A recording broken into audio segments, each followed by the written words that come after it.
ইফতারির আগে যে দোয়া ওইটা আল্লাহ ফিরায় না।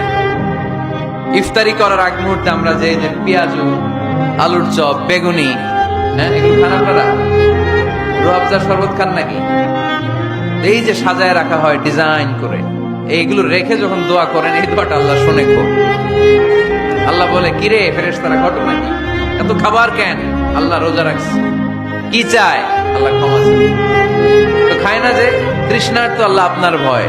আমারা দেখছে না, আল্লাহ আপনারা দেখেন। জান্নাত দেখেন, আমার জাহান্নাম দেখেছে আল্লাহ কিন্তু জানে। তারপরে ফেরেশতাদের মুখ থেকে বের করা হবে। সুবহানাল্লাহ পড়েন। আমার জাহান্নাম দেখেছি কিনা বলো? ফেরেশতারা বলে না, জাহান্নাম দেখে নাই। আমার জান্নাত দেখেছে কিনা বলো? জান্নাতও দেখে নাই, কিছুই দেখে নাই, আপনারও দেখে নাই। আল্লাহ এবার খুশি হয়ে যাবে। আমার খুশির জন্য আমার ভয়ে তৃষ্ণার্ত ক্ষুধার্ত সামনে খাবার হাত